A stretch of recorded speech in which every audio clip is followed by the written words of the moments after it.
Chers amis téléspectateurs, amis auditeurs de la 102.3, amis internautes, vous connaissez le numéro habituel à composer pour intervenir sur la thématique du jour. Il s'agit bel et bien du 01 48 52 94 02. 01 48 52 94 02 pour prendre part aux discussions, aux dernières discussions sur ce plateau et bien sûr sur la thématique retenue pour votre rubrique Actu décalé. La thématique s'intitule donc comme suit: dérive numérique au Bénin. La haute autorité de l'audiovisuel et de la communication sonne la riposte. Alors, vous allez également opiner sur la question parce que c'est presque un sujet de société. Est-ce qu'il faille aujourd'hui que la HAC, la haute autorité de l'audiovisuel et de la communication, sonne la fin de la récréation à travers tout ce que nous observons grâce au numérique? Nous en parlons et ce sera avec nos mêmes débatteurs, Stéphane et Moïse. Alors, qui prend la parole? Stéphane, allez-y. Merci.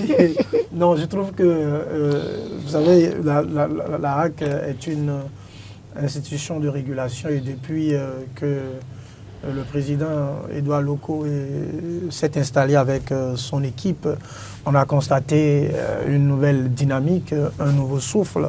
La HAC est de plus en plus regardant par rapport à ce qui se fait sur les plateformes digitales, que ce soit sur YouTube, sur TikTok, sur Facebook. La HAC, à un moment donné, on a constaté que les professionnels des médias qui intervenaient sur ces plateformes et qui n'avaient pas les accréditations, qui n'avaient pas l'autorisation, la HAC les avait interpellés. La HAC les avait interpellés, ils se sont, je crois, mis à jour.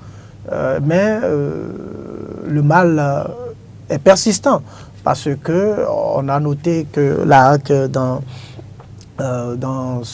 y a un dernier communiqué qui est sorti où la HAC a encore interpellé un certain nombre d'acteurs, d'organes illégaux qui publient, selon ce communiqué de la HAC, qui font des publications diffamatoires, des publications illégales qui ne respectent pas les normes. La HAC, ils sont un certain nombre, je ne voudrais pas revenir sur leur nom pour les stigmatiser, mais ils sont un certain nombre que la HAC a cité. La HAC leur a demandé de cesser. Et je pense que ce travail que fait la HAC est un travail à saluer parce que le numérique, vous savez, ça va très vite et il faut des acteurs d'abord autorisés, qu'on connaît, il faut des acteurs responsables qui font des publications puisque nous sommes dans une période préélectorale. Très sensible. Très sensible. Et donc, ce ne serait pas bien qu'on leur permette ou qu'on permette à ces Béninois-là de faire des publications qui ne cadrent pas avec la réglementation en vigueur, des publications qui pourraient mettre en péril la stabilité sociale, qui pourraient appeler à la violence, etc. Donc, ce travail que fait la HAC est un travail que moi salutaire, que j'apprécie à sa juste valeur. Vivement que ces acteurs qui opèrent encore dans l'illégalité reviennent dans les rangs et s'harmonisent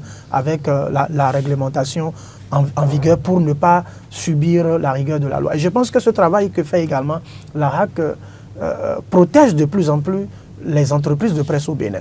Parce que vous voyez, pour avoir une entreprise de presse en ligne, ce n'est pas une mince affaire. Il faut de l'investissement, il faut du personnel de qualité. Donc le promoteur, il investit. Mais quand quelqu'un de sa chambre met un truc et qui s'en va même négocier des marchés pour rivaliser avec quelqu'un qui a une entreprise bien structurée, avec un personnel qui a des charges, alors que lui, il est dans sa maison, il est peut-être seul, il fait tout, et il vient te concurrencer. Parce que ce que toi, tu dois prendre, je dis un truc bête comme ça, pour prendre 100 francs, lui, il va voir le gars, il te dit, bon, il dit, même si... Donne-moi 30 francs. Donne-moi 30 francs et je vais le faire. C'est une concurrence illégale. Donc, je pense que ce travail-là participe de la protection des entreprises de presse. Et l'autre chose, c'est que ça anoblit les acteurs qui sont dans le métier parce que ça montre que n'importe qui ne peut pas se lever pour dire qu'il est professionnel des médias, il est acteur de presse, il est journaliste. Donc il faut vraiment accompagner la HAC et participer à dénoncer ces acteurs qui sont dans le secteur, qui contribuent d'ailleurs à nous décrédibiliser davantage.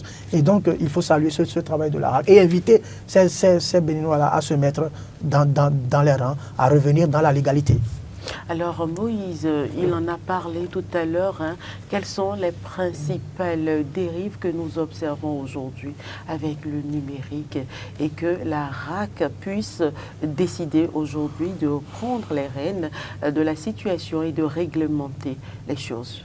Oui, je pense que, et mon confrère le soulignait très bien tout à l'heure, les réseaux sociaux ont eu cette tendance-là à faire croire à tous ceux qui ont accès à une connexion Internet qu'ils peuvent être journalistes, qu'ils peuvent être, voilà, qu'ils peuvent être informateurs, voilà, qu'ils peuvent donner d'alerte de tout genre, etc. Alors qu'en réalité, le métier de journaliste est réglementé. C'est régi par des codes. On a notre déontologie, par exemple. Donc, on ne fonctionne pas à l'emporte-pièce. Et on se forme pendant des années. Voilà. Et donc, ces dernières années, il a été constaté que beaucoup de personnes font de l'usurpation d'abord. C'est-à-dire que de l'usurpation de titres. Les gens, ils écrivent, vous voyez toutes sortes de signatures au bas des tests. Hein. Il y a même des gens qui font des déclinaisons journalistiques, quelque chose, et ça circule partout, et ils donnent de l'information. Et les informations qu'ils donnent, en plus, ce sont des informations suffisamment sensibles. Vous imaginez quelqu'un écrit, par exemple, il dit que lui, il donne son nom, un nom quand même, et il dit qu'il a été au cœur d'une réunion discrète à l'intérieur d'une formation politique et que telle décision pourrait sortir dans la semaine ou bien dans la semaine à venir. Ouais, c'est suffisamment grave. Et donc, ces personnes-là qui sont en train d'agir comme cela, d'abord, si on les met dans la catégorie des plaisantins, c'est-à-dire qu'ils ne sont pas en train de faire du bien à la corporation, ils sont en train de détruire l'image de la corporation, mais il se trouve également, et ça mérite d'être souligné également, qu'il y a des confrères qui ne sont pas parvenus à se mettre en règle vis-à-vis de la réglementation. C'est-à-dire que c'est des personnes qu'on connaît, qu'on sait qu'effectivement, à un moment donné de leur vie, ils ont été journalistes. Et comme dans la corporation, on dit journaliste un jour, journaliste pour toujours, oui. Et ils ne sont plus forcément dans les normes pour pouvoir exercer pleinement comme journalistes, mais ils se servent toujours du titre pour poser des actes, pour commettre des actes répréhensibles. Et quand il y a des confrères qui se retrouvent dans cette situation-là, c'est difficile à une institution comme la HAC, par exemple, de trancher. C'est pour cela que on a pu être témoin de certains cas où des journalistes ont été traités comme des activistes, alors qu'en réalité, c'est des journalistes. Et c'est difficile pour d'abord l'opinion.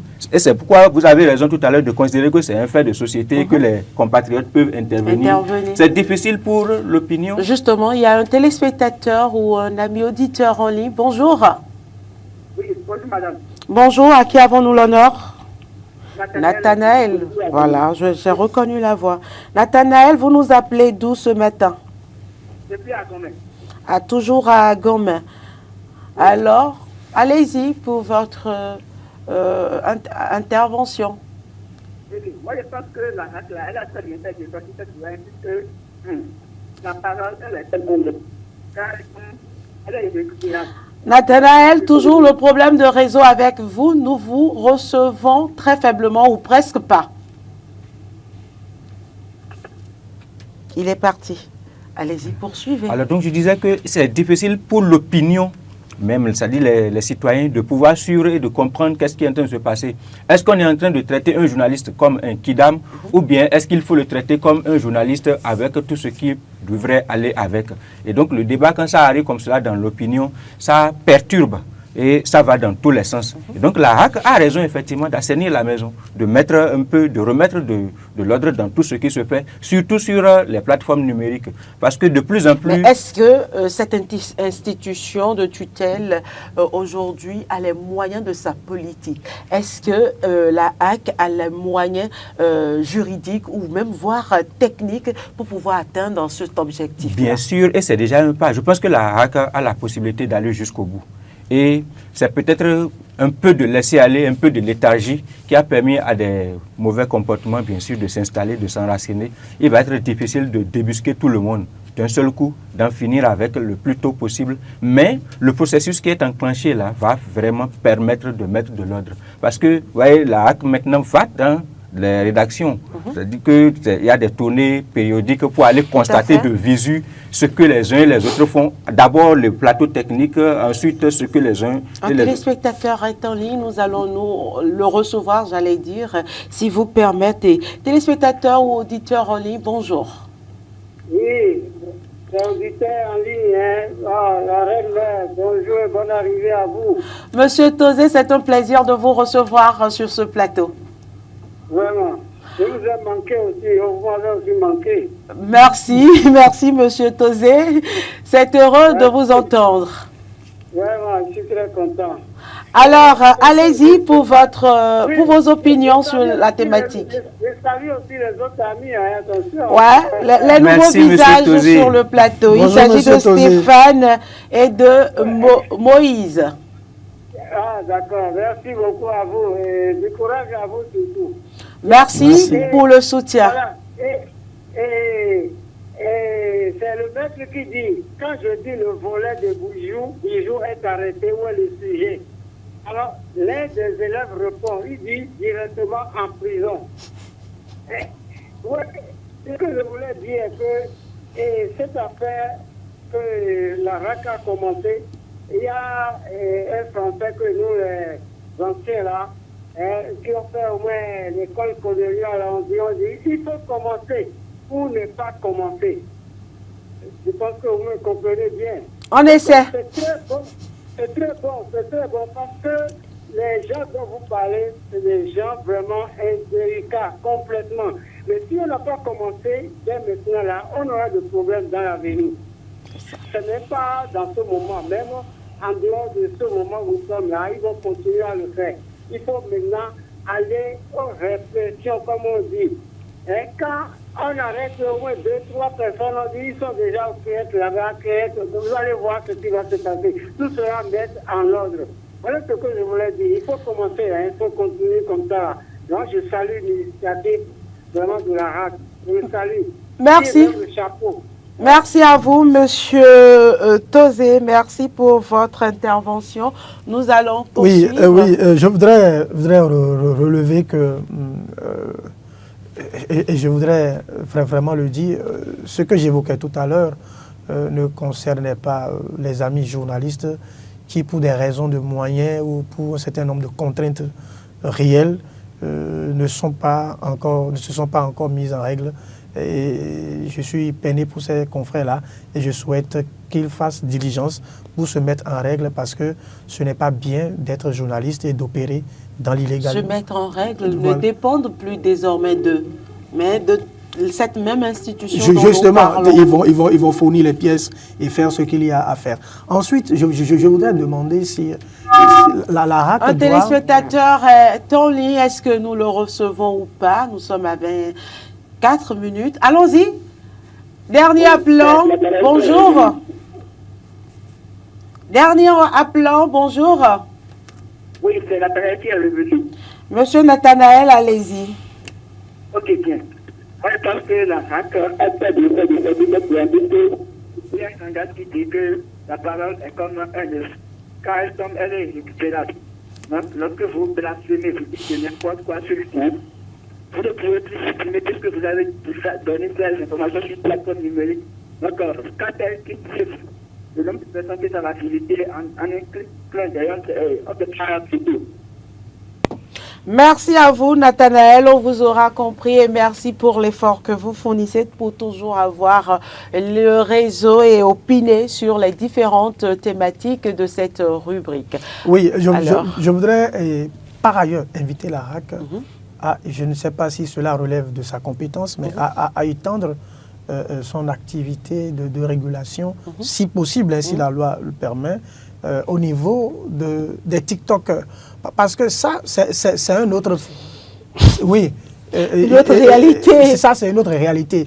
Et il semble qu'il y a une structure CNI ou bien CNES. voilà, Ouais. qui s'occupe de ça. Il faut vraiment, parce que parfois, tu scrolles et puis tu tombes sur des trucs qui vraiment... Des panels. Oui. À n'en point finir. Oui, sur des sujets d'actualité. Tu tombes des nues, quoi. Et puis on se demande si le pays est vraiment un pays de pagaille, comme le dit le président de la République. C'est pas normal que sur une plateforme comme TikTok, qui est devenue presque la plateforme la plus visitée aujourd'hui au Bénin, on puisse permettre que des gens fassent un certain nombre de choses qui... C'est-à-dire, ce n'est pas du tout éducatif, certains contenus. Et ça ne rime à rien. Et puis, même ceux qui... Il y a des gens qui se lèvent et qui disent que eux, ils sont... Je ne veux pas indexer quelqu'un, mais on va dire, lui, il est journaliste, il est journal de temps, il est truc. Et puis, on donne des noms. Aujourd'hui, la RAC a les moyens de pouvoir tout régulariser. Je pense que la structure dont on a parlé tout à l'heure a quand même un mécanisme. Ils ont peut-être le dispositif pour débusquer ceux-là. Et la RAC aussi peut travailler en collaboration avec cette structure. Mais même quand on prend ceux qui viennent et pas parler de médicaments sur TikTok.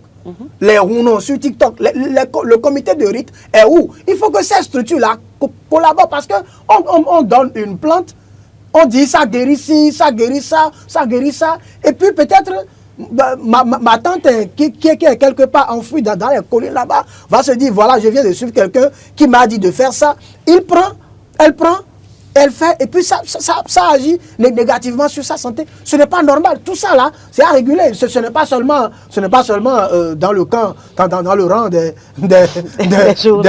journalistes ou des usurpateurs. Il faut étendre l'action et ces différentes structures là doivent collaborer parce que c'est une plaie sociale, c'est une plaie qui décime, n'est-ce pas, donc notre société. Et ce sera votre mot de fin, un dernier mot pour vous, Moïse. J'autorise et j'accepte le dépassement que mon confrère a eu à faire. Effectivement, qu'il faut dépasser.